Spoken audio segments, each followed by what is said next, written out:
Hello my dear friends, welcome back to maths classes. तो आज हम स्टार्ट करेंगे सैम्पल पेपर 6 क्लास 12 का पॉलिटिकल साइंस का। तो सैम्पल पेपर 5 तक मैंने कंप्लीट करा दिया है। आज हम 6 वाला स्टार्ट करेंगे। जनरल इंस्ट्रक्शंस आप देख सकते हो, 3 आवर्स का पेपर रहेगा, 80 मार्क्स। ओके, तो चलो स्टार्ट करते हैं एमसीक्यू सेक्शन से। पहला है the identify the false statement with reference to the Joseph Stalin. तो फॉल्स स्टेटमेंट आपको फाइंड आउट करना है। ठीक है, तो इनसे रिलेटेड जोसेफ स्टालिन कौन थे? ये यूएसएसआर के फॉर्मर प्राइम मिनिस्टर रहे हैं फर्स्ट। ठीक है, और इनसे रिलेटेड यहाँ पे बोला गया कि कौन सा स्टेटमेंट गलत है। तो चलो हम इनको पिक में देख लेते हैं कौन है जोसेफ स्टालिन। ये है Joseph Stalin. Okay, then first है he was the general secretary of the communist party. बिल्कुल सही है। He succeed Lenin as a leader of the Soviet union. ये भी सही है। He initiated rapid industrialization through the 5-year plan। बिल्कुल सही बात है। None of the above। ये सारे ही स्टेटमेंट इसके सही हैं, इसलिए आंसर हो जाएगा हमारा डी। कोई भी स्टेटमेंट फॉल्स नहीं है। सेकंड वाला है given below are two statement. तो यहाँ पे दोनों स्टेटमेंट को देखिए। The collapse of the Soviet bloc resulted in the establishment of the European union in 1989। तो यहाँ पे बोल रहा है कि सोवियत ब्लॉक के गिरने के बाद, मतलब कोलैप्स होने के बाद क्या यूरोपियन यूनियन का एस्टेब्लिशमेंट हो गया था? तो उसके तुरंत बाद नहीं हुआ था, 1992 में हुआ था ये वाला स्टेटमेंट।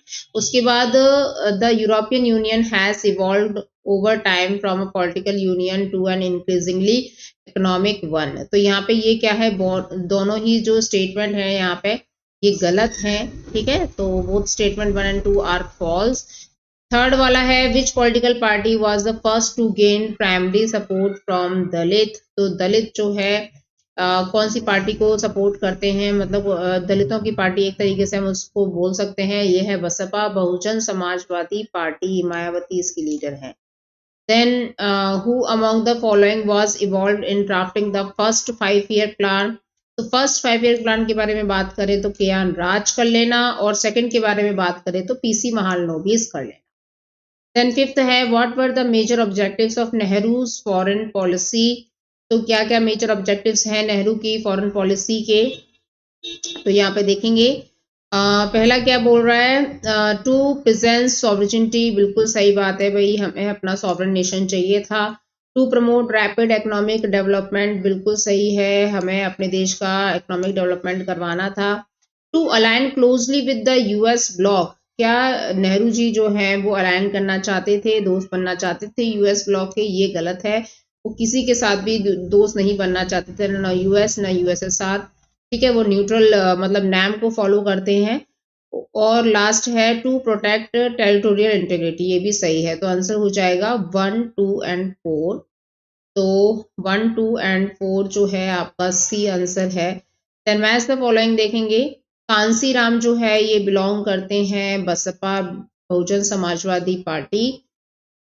ठीक है, उसके बाद बीपी मंडल जो है ये जनता पार्टी से बिलोंग करते हैं। बीपी सिंह जो है वो लेफ्ट फ्रंट से बिलोंग करते हैं। एंड लाल कृष्ण आडवाणी जो है ये बीजेपी से बिलोंग करते हैं। आंसर हो जाएगा 4, 1, 2, 3। तो 4, 1, 2, 3 ए आंसर हमारा सही है। सेवेंथ है Director Principle of State Policy outlining India's responsibilities for promoting international peace and security comes under which article of Indian Constitution। तो यहाँ पे डायरेक्टर प्रिंसिपल्स के बारे में बोल रहा है, और इंटरनेशनल पीस एंड सिक्योरिटी जो है कौन से आर्टिकल में दी हुई है? ये आर्टिकल 51 में दी हुई है। देन एट्थ है identify and right the incorrect pair. तो आपको इनकरेक्ट पेयर बताना है यहाँ पे जो गलत है। तो बायोलॉजिकल वेपन कन्वेंशन ये सही है, 1972 में हुआ था। केमिकल वेपन कन्वेंशन जो है ये 1992 में हुआ था। एंटी बैलिस्टिक मिसाइल ये गलत है, ये 1972 के आसपास हुई थी। ठीक है, उसके न्यूक्लियर नॉन प्रोलिफरेशन ट्रीटी ये 1968 में हुई थी। ये भी सही है। हमारा जो रॉन्ग पेयर बना रहा है वो सी बना रहा है। देन उसके बाद मूव करते हैं नेक्स्ट क्वेश्चन पे। 9th क्वेश्चन है which among the following were not associated with Bahujan Samajwadi party. तो कौन जो है बहुजन समाजवादी पार्टी से एसोसिएट नहीं है? तो यहाँ पे बीपी मंडल भी नहीं है और बीपी सिंह भी नहीं है। अभी हमने थोड़ी देर पहले ही देखा था ना, बीपी मंडल जो है वो जनता पार्टी से थे और बीपी सिंह जो है वो लेफ्ट फ्रंट से थे। तो आंसर क्या हो जाएगा? नॉट का पूछा है तो आंसर हो जाएगा बोथ ए एंड बी। ये नहीं है, कांसीराम थे। उसका 10th क्वेश्चन है असर्शन रीजनिंग का, the first 5 year plan addressed mainly the agrarian sector including investment in the dams and irrigation. उसका रीजन क्या बोल रहा है इसका कि agriculture sector was hit hardest by the partition and needed urgent attention. ये दोनों ही स्टेटमेंट बिल्कुल सही बात है। एग्रीगेरियन सेक्टर के बारे में फर्स्ट 5 year प्लान में ही बात हुई थी और एग्रीकल्चर सेक्टर बहुत ज्यादा मतलब सफर हुआ था पार्टीशन की वजह से, तो ये इसका करेक्ट रीजन भी बता रहा है। ठीक है, तो आंसर हो जाएगा बोथ आर करेक्ट एंड जो रीजन है वो भी बिल्कुल सही आ रहा है। इसका answer A is correct. Then which of the following statement is correct regarding the Boris Yeltsin. तो उनके बारे में आपको बताना है। तो ये क्या है, पहले इलेक्टेड प्रेसिडेंट रहे हैं। He led the protest against the Russian government in 1991 and he advocated for the preservation of the Soviet union. तो ये सब गलत है, इसमें से ये सही है। ठीक है, इसके भी यहाँ पे एडवोकेट करते हैं प्रिजर्वेशन के लिए कौन, मिखाइल गोर्बाचेव होते हैं जो पॉलिसी लेकर आते हैं ना, ग्लासनोस्ट और पैट्रियट का वो वाली। उसके बाद है 12th question, arrange the following in the chronological order. तो क्रोनोलॉजिकल ऑर्डर में इसको लगाना है, पहले क्या घटना हुई है। तो यहाँ पे सोवियत इन्वेंशन ऑफ अफगानिस्तान, ये 77 समथिंग ऐसे कुछ है। ठीक है, उसके फॉल ऑफ बर्लिन वॉल 1989 के आसपास है। डिसइंटीग्रेशन ऑफ सोवियत यूनियन 1991 है एंड ऑपरेशन एंड्यूरिंग फ्रीडम। ठीक है, तो यहाँ पे आंसर हो जाएगा आपका 1 2 3 4। ये लाइन वाइज है स्टूडेंट्स, तो आप इसको कर लेना 1 2 3 4। Answer A is correct. Then यहाँ पे सेक्शन बी पे मूव करेंगे और यहाँ पे 2 मार्क्स क्वेश्चन है। Is there any difference between the perspective adopted by the rich and the poor nation to protect the earth at Rio Summit? ठीक है, तो नॉर्दर्न कंट्रीज एंड मतलब नॉर्दर्न स्टेट्स और सदर्न स्टेट्स का नाम यहाँ पे मिल गया था रियो समिट में। और नॉर्दर्न स्टेट्स जो हैं ये यहाँ पे डिप्लीट कर रहे हैं, मतलब ओजोन लेयर को डिप्लीट कर रहे हैं और इससे ग्लोबल वार्मिंग बढ़ रही है। और जो सदर्न वाले जो कंट्रीज हैं ना, वहाँ पे इकोनॉमिक डेवलपमेंट नहीं हो रहा है और इसी वजह से क्या है, एनवायरमेंट मैनेजमेंट नहीं हो पा रहा है। इस तरीके से डिफरेंसेस थे दोनों में, नॉर्दर्न एंड सदर्न। देन उसके बाद who are classified as refugees according to the international laws and norms. तो रेफ्यूजीज कौन लोग होते हैं, जिनको भाई बेघर होना पड़ता है अपने देश से, अपने घर बार से, उनको किसी मजबूरी की वजह से जाना पड़ता है, चाहे वो वॉर हो, चाहे आपका मतलब कोई डिजास्टर हो, मतलब उनको माइग्रेंट करना पड़ता है कहीं पे भी। ठीक है, उसके बाद explain any of the 2 principle of Nehru foreign policy. तो नेहरू की कोई भी 2 फॉरेन पॉलिसी के बारे में आप बता सकते हो। तो भाई एक तो सबसे इंपॉर्टेंट है नैम, है ना, नॉन अलाइनमेंट मूवमेंट, और दूसरा है पंचशील ट्रीटी भी आप डाल सकते हो। देन 16th क्वेश्चन बोल रहा है how did the Dravidian movement emerge as one of the first regional movement in Indian politics. और इनका जो फर्स्ट रीजनल मूवमेंट है वो हम सोशल रिफॉर्म्स को लेके कर सकते हैं। जैसे ईवी रामास्वामी पेरियार जो है, उन्होंने द्रविडियन मूवमेंट को स्टार्ट किया था। यहाँ पे रेशियल डिस्क्रिमिनेशन पे बहुत ज्यादा चीजें होती थी, मतलब कास्ट डिस्क्रिमिनेशन जिसको बोल सकते हैं। ठीक है, बहुत सारे पब्लिक डिबेट्स भी होते हैं इसमें, ये सब डाल देना। उसके बाद देन मूव करते हैं 17th question, why and how did the Mizo movement for secession gain popular support. तो मिजोरम वाला जो मूवमेंट होता है, जो मिजो हिल्स, जो बहुत ही फेमस है, ये जो आसाम से कट किया गया है। देन 18th क्वेश्चन है what are the 2 issues that dominate the politics of North East India. तो कोई भी 2 आप लिख सकते हो। एक तो भाई इनकी सबसे ज्यादा ऑटोनॉमी की डिमांड रहती है कि हम अपना प्रभुत्व अपने पास ही रखेंगे, और दूसरा आप क्या लिख सकते हो कि यहाँ पे जो सक्सेशनिस्ट हैं वो आउटसाइडर्स हैं, मतलब एक तो अपोजिशन में रहते हैं और ऊपर से आउटसाइडर्स हैं, तो ये भी आप लिख सकते हो। नॉर्थ ईस्ट इसी वजह से इतना डेवलप नहीं हो पाया हमारे भारत में। देन 19th क्वेश्चन देखेंगे what is meant by global commons and how are they exploited and polluted. तो ग्लोबल कॉमन्स क्या होते हैं, जैसे आपके ओशन फ्लोर है, अर्थ का जो एटमॉस्फेयर है, ये सबके लिए कॉमन है स्टूडेंट। ठीक है, तो इसमें कोई भी ऐसे बाउंड्री नहीं बनी है कि भाई ये मेरा ओशन है कि ये तेरा ओशन है, इस तरीके से। तो सबको है ना यहाँ पे जो जिम्मेदारियां हैं वो सेम उठानी चाहिए, लेकिन फिर भी यहाँ पे नॉर्थ और साउथ में ना काफी इनइक्वालिटीज हैं। ओके, तो आप इसके बारे में ऐसे लिख सकते हो। उसके बाद नेक्स्ट है what are the 2 positive and 2 negative effects of globalisation. कोई भी 2 पॉजिटिव इफेक्ट लिखो और नेगेटिव इफेक्ट लिखो। तो पॉजिटिव में क्या डाल सकते हो कि भाई ग्लोबलाइजेशन से ट्रेड जो होता है बहुत अच्छे से हो जाता है, गुड्स एंड सर्विसेज वगैरह, इसके बारे में पता लगता है लोगों को। और ये क्या है, प्राइवेट फॉरेन कैपिटल इन्वेस्टमेंट को अट्रैक्ट करता है, ठीक है। जॉब अपॉर्चुनिटीज काफ़ी मिलती हैं, हमारे जो इंडियंस हैं वो बाहर जाके काम करते हैं, बाहर वाले यहाँ के काम करते हैं, जो हमारे स्टैंडर्ड ऑफ लिविंग को बढ़ाता है ना। तो ये सारी चीज़ें आप डाल सकते हो भाई, हमारा प्रोडक्शन इंक्रीज होता है, हमारी एफिशिएंसी बढ़ती है, हमारी मतलब हेल्थ अच्छी रहती है, जो भी मतलब पैसा रहेगा तो ये सारी चीज़ें रहती हैं।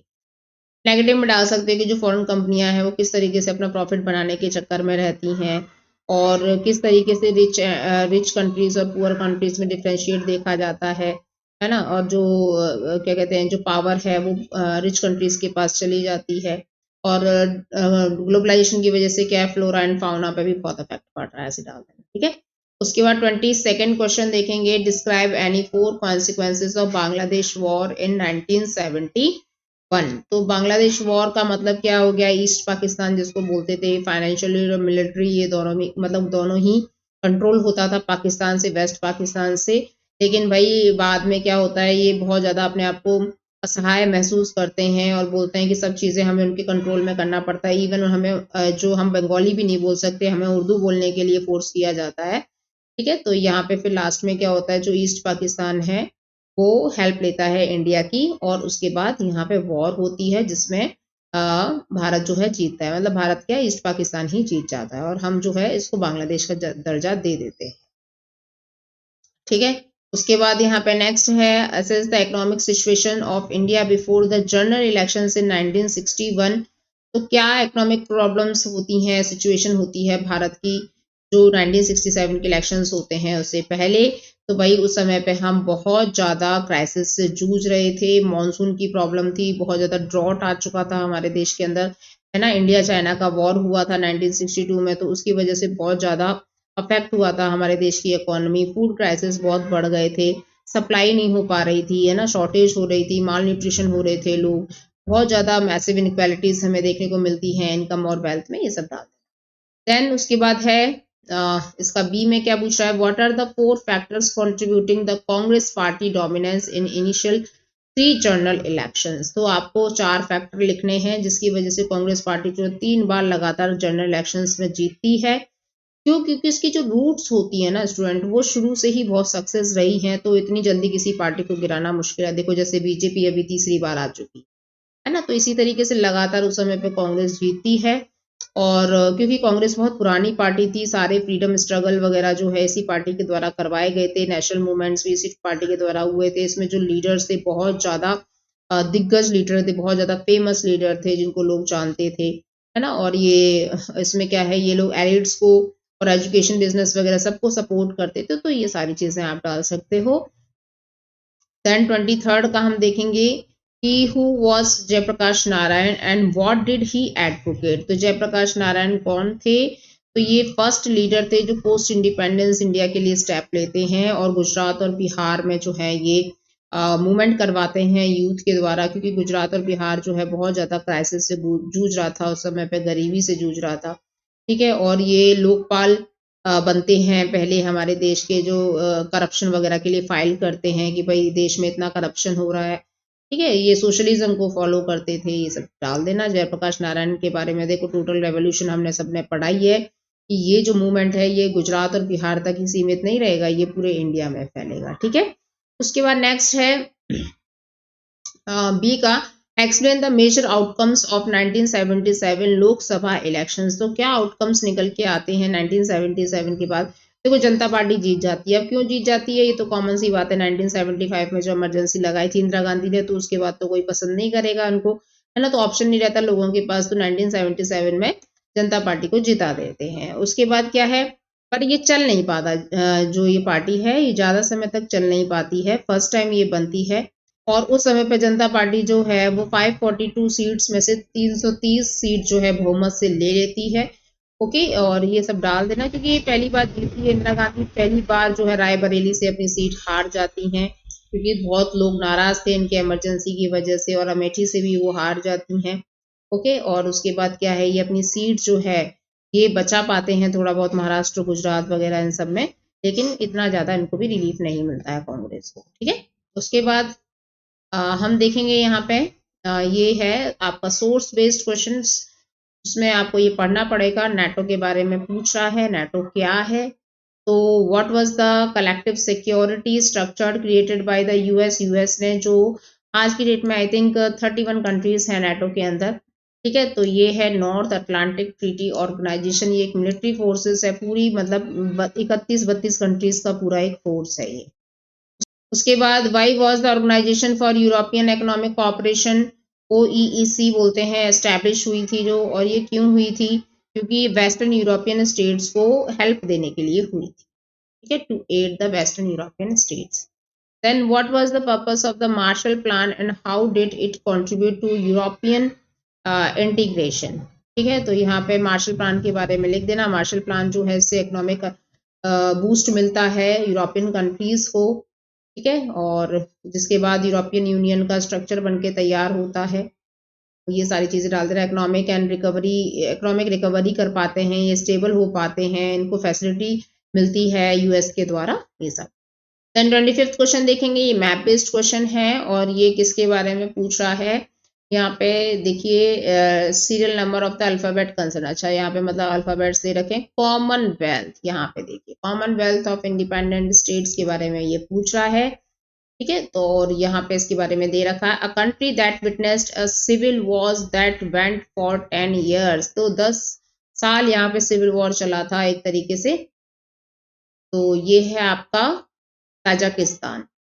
ओके, तो ताजिकिस्तान यहाँ पे फिल कर देना, बी वाला पार्ट आपका यहाँ पे समवेयर। उसके बाद major oil and gas producer कौन है, Uzbekistan.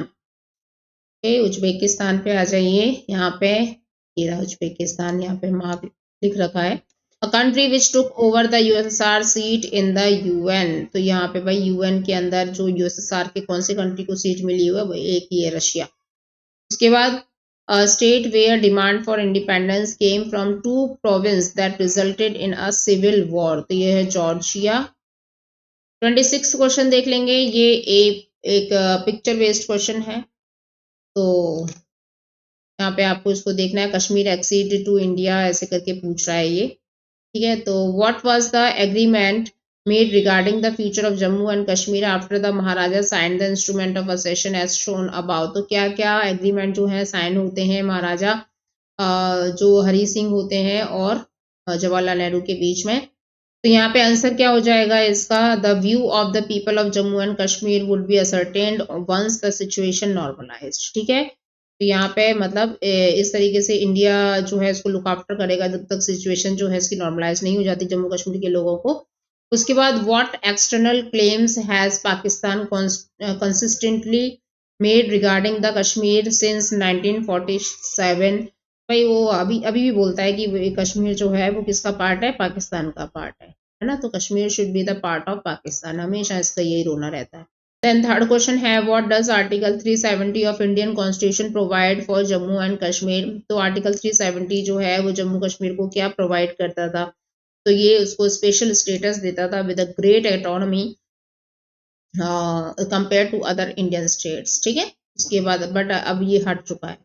Then what reaction does the special status of Jammu and Kashmir under Article 370 provoke among some people outside the state? तो यहाँ पे क्या है, इनके जो beliefs है, beliefs that the special status prevent full integration with India and should be the revoked, ठीक है, आंसर हो जाएगा।